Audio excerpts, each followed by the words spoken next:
Today in the Fresh Brew Run Club, my 100-mile review of the Brooks Glycerin Max.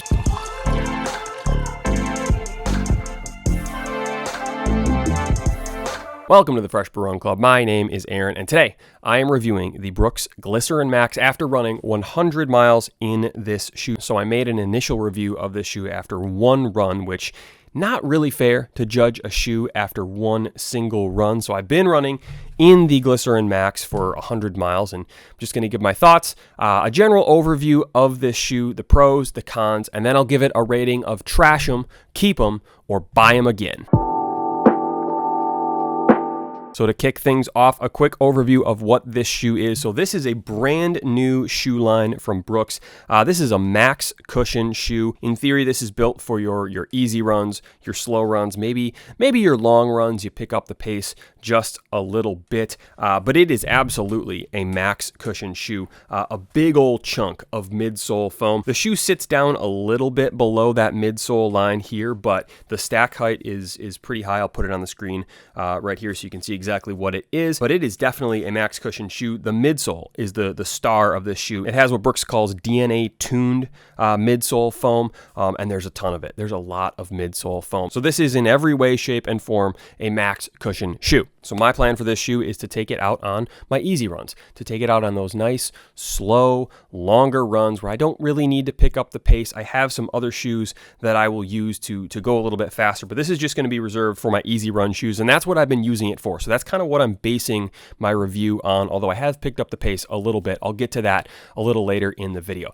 Let's jump into the cost. I want to start talking about cost in my reviews because this is important. I don't get this stuff for free. Nobody's sending me anything. I'm buying these shoes with my own money, and the goal is to run at least like 300 miles in every single pair of shoes that I own, and I'll make a video after 300 miles. So the cost is very important to me, and this shoe costs quite a bit, $200 USD before taxes. That is pretty much at the absolute ceiling for how much you're going to pay for a max cushion trainer in today's economy. That's a lot of money. So let me just say this up front. If you're going to charge $200 for a shoe, it better be a really, really good shoe, because there's a lot of stuff out there that I really like that is well below $200. So that kind of price tag means the standards are very, very high for the old Glizzy Max. And then the fit, I would say this is true to size. I'm a size 10. Size 10 fit me perfectly, so you don't need to worry about sizing up or sizing down. I didn't get any noticeable blisters or any kind of issues with the way that the shoe fit. Just get your actual size in this.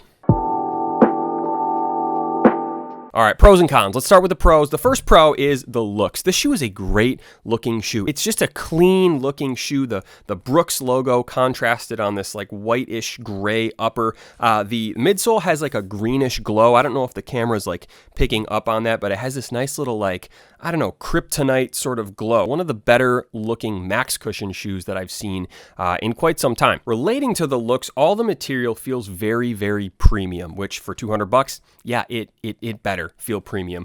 Just everything is just quality. From the laces, they have these really nice laces, to the way that the upper is constructed, and down all the way to the outsole. I'll say that's one of the biggest pros of this shoe is the durability so far. After 100 miles, the outsole looks pretty much untouched. I'm a heel striker, so I beat up that heel area.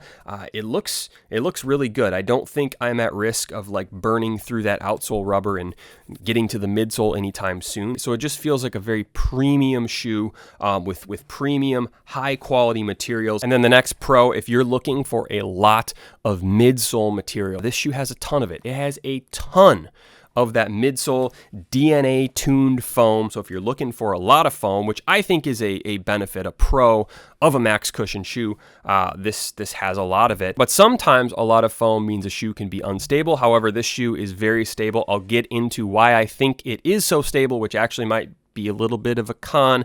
We'll touch on that in a minute, but it is very stable. Like I said, I'm a heel striker. I have twisted my ankle many times by landing on like a stick or a rock and twisting my ankle on the heel of the shoe. This shoe is very stable. I did not feel like I was going to twist my ankle at any point in the first 100 miles in this shoe. So if you're worried about stability with so much midsole foam, I wouldn't be. It feels very, very stable. I want to jump into the cons. A lot of the cons sort of all mesh together a little bit, and it boils down to sort of one issue that took me a while to figure out what was going on, but I think overall, this shoe just feels a little too stiff for me. Now, I think there's a difference between stiffness and firmness. Firmness is like the bounce, the plush of the midsole foam. This has some bounce, it has some plush, it is a comfy shoe. It's not like a shoe that has no padding, but it feels stiff. And after my first run, I was like, maybe I need to break these in a little bit. That's what it felt like, and that's what it has continued to feel like. I just can't quite get that feeling that these are comfortable and broken in. They just feel very, very stiff. And I think one of the reasons for that might be because I am a heel striker. If you look at the way the shoe is made, it's very, very flat on the bottom. So as a heel striker, I'm landing here and then almost smacking down a little bit. If you're a forefoot striker, this might be a little better where you land here and then roll through your stride.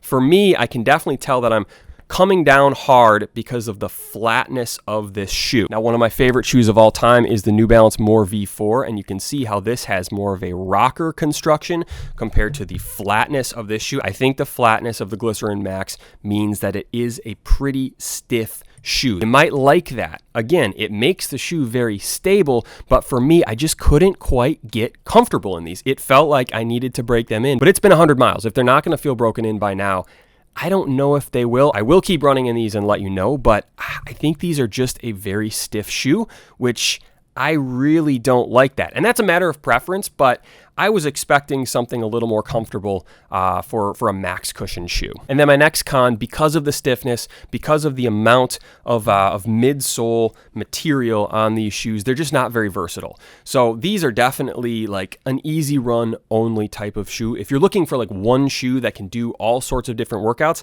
this probably isn't it. And that is a con for me because they cost $200. So this feels more like a specialty shoe to me. And for $200 for a specialty shoe that isn't a racing shoe, that's kind of hard to justify. So I mark that as a con, just not super versatile. And finally, my last con, which I sort of referenced before, is the cost. That's just very expensive for a shoe that I just didn't love. I just could not get comfortable. I couldn't get like going. They feel kind of blocky and heavy and just chunky on my feet as opposed to like a smooth transition through my foot. Everybody's stride is different. Everybody has a different place on the foot that they land.